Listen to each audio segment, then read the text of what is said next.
नमस्कार दोस्तों, मेरा नाम है आरती राजपूत और आज मैं आपको मिलाने वाली हूँ रॉयल गारमेंट के ओनर से। मेरे माइंड में गारमेंट्स बिजनेस को लेके कुछ क्वेश्चन थे, तो आइए उनसे पूछते हैं और अपने क्वेश्चन क्लियर करते हैं। हेलो हर सर। हेलो जी, कैसे हैं? ठीक है सर, आप बताइए। एकदम बढ़िया। सर आपसे कुछ क्वेश्चन पूछने थे। जी बिल्कुल पूछिए। सर जैसे हमने कि देखा है कि गारमेंट्स के जैसे बिजनेस स्टार्ट करते हैं कुछ लोग, हाँ जी। तो मतलब कुछ टाइम बाद उनका बिजनेस फ्लॉप हो जाता है, मतलब बंद कर देते हैं वो। हाँ जी। तो सर इसके पीछे क्या मेनली कारण रहे होंगे, आप थोड़ा बताएंगे हमें इस बारे में। बिल्कुल जी। देखो, आपने बहुत सारे लोग देखे होंगे कि वो बिजनेस शुरू कर लेते हैं और 2-3 साल के अंदर अंदर उनके बिजनेस बंद हो जाते हैं। हाँ जी सर। तो जो उनका मेनली रीज़न रहता है, उसके ऊपर मैंने भी बहुत सारी स्टडी की है कि ऐसा क्यों हो जाता है कि बिजनेस बिल्कुल ही चल रहा था और वो एकदम से पता लगता है कि वो दिवालिया हो गए, उनका काम कम हो गया, कस्टमर नहीं है। देखिए क्या होता है कि आप जब व्यापार कर रहे हैं कि आप जब बिजनेस शुरू करते हैं तो आपके जैसे 36 मार्केट में बैठे होते हैं, आपके जैसे बहुत सारे कॉम्पिटिटर होंगे जो आपको फॉलो करते हैं, ठीक है ना। वो देख रहे होते हैं कि कहाँ आप गलती करें और वो कहाँ आपको गिरा दें, ठीक है हाँ ना। जी सर। तो लोग क्या पहले ही देख रहे होते हैं कि आपका वीक पॉइंट क्या है। आपने जहाँ पे थोड़ा सा रेट में कैलकुलेशन छेड़ी अपनी और रेट बढ़ा दिए, है ना, या परचेज ठीक नहीं की अपनी, बढ़िया परचेज नहीं करी, खरीदारी अच्छी नहीं कर रहे होगे, हाँ जी। तो क्या होगा कि वहाँ पे आपकी दिक्कत आनी शुरू हो जाएगी और धीरे धीरे होती है ये चीज़ ना। आपको अभी नहीं पता लगेगा, जैसे कि आप करते हो ना कोई काम, धीरे धीरे धीरे पता लगता है इसका। ये अच्छा। चीज़ें आराम से हो रही होती है धीरे धीरे ना। तो देखिए, आपको मेन जो रीज़न रहते हैं आपको बता देता हूँ। या तो उन्होंने प्रोडक्ट की क्वालिटी से कोई कॉम्प्रोमाइज़ किया है, या उन्होंने रेट में कुछ कॉम्प्रोमाइज़ किया हुआ है, या फिर वो जो डीलिंग जो उनकी पहले होती थी, जो उनके ओनर थे, उनकी जो डीलिंग थी, उनका व्यवहार कस्टमर के प्रति था, उस व्यवहार में कुछ दिक्कत आई होगी कि जिस कारण उनका बिजनेस डे बाई डे कम हुआ है ना। हाँ जी सर। तो ये भी एक बहुत बड़ा रीज़न रहता है कि एक बिजनेस चला हुआ जो कम हो जाता है। और देखिए, अब मैं आपको बताता हूँ कि एक बहुत बड़ा रीज़न ये भी हो सकता है कि देखिए कि कई लोग ना लोन ले लेते हैं और लोन का देखिए हर महीने का आपका एक किस्त भी जाता है हाँ जी। है ना, और लोन के हिडन एक्सपेंस भी रहते हैं। हाँ जी। उन्हें इसका पता भी नहीं होता है, वो इसको कैलकुलेट नहीं करते हैं, वो अपने पर डे के खर्चे कैलकुलेट नहीं करते हैं कि वो एक दिन में, अगर मान लीजिए एक दिन में वो 30 रुपये की चाय भी पीता है ना, तो महीने का आपका कितना हो जाता है, 1500 रुपये हो जाता है, ठीक है ना। और अगर आप ऐसे ही, ये तो एक बंदे की बात कर रहा हूँ मैं, हाँ जी। आप ऐसे ही 3-4 बार चाय का बनाते हैं अपनी दुकान पे, तो खर्चे देखिए आपके 4500 रुपये तो आपके चाय का ही खर्चा हो जाता है। हाँ जी सर। छोटी छोटी चीज़ें होती हैं, एक एक्स्ट्रा लाइट बाले देंगे आप, फालतू की ऐसी लाइटें बाली हुई हैं, कोई ऐसी लाइट ऑन रखते हो जिसका मतलब हिडन एक्सपेंस, उन पर ध्यान नहीं देते हैं वो, कि अपने एक्सपेंस पे ध्यान दीजिए। आपको अगर, कई लोग क्या करते हैं, एक्सपेंस पे ध्यान नहीं देंगे तो क्या होगा कि बिजनेस डे बाय डे कम हो जाएगा आपका। हाँ और जी। फिर एंड में पता लगता है कि बिजनेस धीरे धीरे ठप हो गया। तो मेनली मैडम यही कारण रहते हैं कि देखिए, लोग अपने बिजनेस पे पूरा फोकस नहीं रखते हैं, छोटे छोटे वीक पॉइंट छोड़ देते हैं अपने, जो कॉम्पिटिटर कहीं ना कहीं उसका फ़ायदा उठा लेता है। अच्छा, तो सर मतलब कुछ ऐसा भी होता है कि जैसे कोई कस्टमर आ रहा है सर जी जी। शॉप पे, तो वो सर कस्टमर रिपीट नहीं आते, तो इनके पीछे क्या कारण रहते होंगे। देखिए, बहुत ही ज़बरदस्त क्वेश्चन है आरती जी आपका। कस्टमर रिपीटेबल कब होता है? देखिए, अगर आपका व्यवहार कस्टमर के प्रति, देखिए कस्टमर क्या होता है, भगवान है, हाँ जी। राजा है वो आज के टाइम में। देखिए, कस्टमर क्यों आए आपके पास, एक वजह होनी चाहिए आपके पास, हाँ ठीक है जी। ना।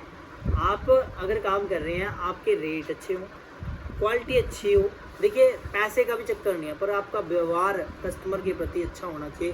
क्योंकि अगर कस्टमर आ रहा है और आप, देखिए कई लोग क्या करते हैं, मैं नोट करता हूँ कि कस्टमर के साथ एक अच्छा डील नहीं करते हैं, अच्छे से बात नहीं करते हैं, तो कस्टमर उनके साथ बात ही नहीं करना चाहेगा ऐसे बंदे से ना।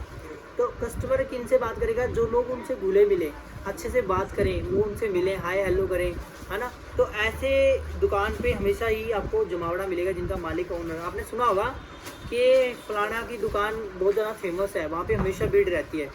तो कभी आप उनके ओनर से ऐसे ही एक कस्टमर बन के मिल के आना, तो आप देखेंगे उनका व्यवहार कितना ज़बरदस्त है, उनकी डीलिंग बड़ी अच्छी होती है ना, बहुत अच्छे से बात करते हैं। और अगर हाँ जी। आप भी चाहते हैं अपनी दुकान पे कस्टमर का फुटफॉल क्रिएट करना, तो देखिए आपकी डीलिंग अच्छी होनी चाहिए। हाँ जी कस्टमर सर। रिपीट क्यों आएगा, कस्टमर रिपीट तब आएगा, आपका व्यवहार अच्छा होगा कस्टमर के प्रति। देखिए, सबसे पहले तो व्यवहार आ जाता है आपका, कस्टमर के प्रति व्यवहार। देखिए दोस्तों, ये मैटर ही नहीं करता कि आप क्या दे रहे हैं। सबकी दुकान में कपड़े पड़े हैं, सबके पास रेट पड़े हैं, आप ये कर लेंगे कि 10 रुपये की चीज़ें कम दे देंगे, पर आज के डेट में 10 रुपये की क्या वैल्यू है, यही कर देंगे। इससे ज़्यादा कम तो नहीं दे देंगे, 20 रुपये दे देंगे, 10% कम दे देंगे मार्जिन आप, हाँ जी पर सर। लेकिन इससे ज़्यादा फ्री में तो आप देने से रही।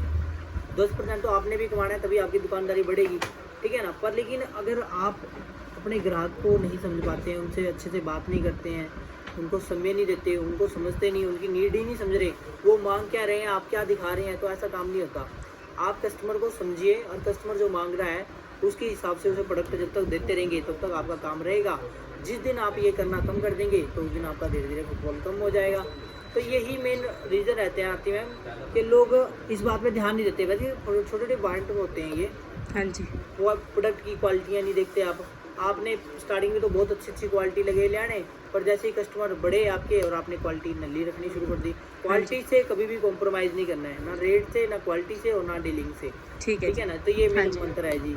हाँ जी। तो सर मेरा एक और क्वेश्चन था आपसे। जी मैम पूछिए। सर मेरा क्वेश्चन था कि गारमेंट्स बिजनेस को हम और कैसे बढ़ाएं, मतलब और बड़ा कैसे करें। कुछ लोग मैंने देखे हैं कि जैसे उनकी दुकान है तो आज से 2 साल बाद भी उनकी वैसी है, 3 साल बाद, तो उसको और बड़ा कैसे करें। जी देखिए, बिजनेस बड़ा करने के लिए तो मेन होता है कि आपकी बड़ी सोच होनी चाहिए, ठीक है ना। काम बड़ा करेंगे, आज आपकी एक दुकान है तो आप सोचते हो कि मैंने 2-3 दुकानें और करनी है, हाँ जी, तो उसके लिए आपको एक तो विजन आपका बड़ा होना चाहिए, आपका क्लियर होना चाहिए कि आपको क्या करना है। हाँ जी, आपको एक बड़ा बिजनेस करना है तो बड़ी टीम भी चाहिए होगी। हाँ जी, उसमें टीम आपकी अच्छी ट्रेंड होनी चाहिए जो आपकी एब्सेंस में हाँ अच्छा जी, काम संभाल ले आपका। अब देखिए जैसे कि हमारा भी है यहाँ पे काम, तो हमारे पास हम 4 लोग हैं यहाँ पे।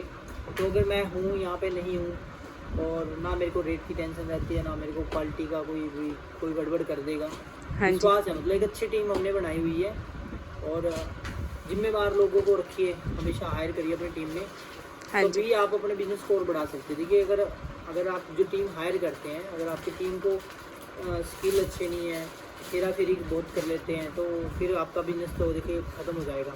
हाँ तो जी, ये चीज़ें धीरे धीरे ही पता लगती हैं, ये एकदम से पता नहीं लगती है। तो इसलिए जो भी आप टीम हायर कर रहे हो वो अच्छी टीम रखें, तो इससे आपका बिजनेस बढ़ेगा। और भी अब बहुत सारी बातें होती हैं कि आपको अच्छा बड़ा सोचना भी पड़ेगा आपको, हाँ जी, और उसके लिए आपको अगर इसी बिजनेस में जो आप कर रहे थे उसी में बड़ा करना है, तो मान लीजिए आप अगर मेंस का कर रहे थे, देखिए मेंस के साथ आप अंडर गारमेंट्स का काम शुरू कर सकते हैं, हाँ जी, है ना।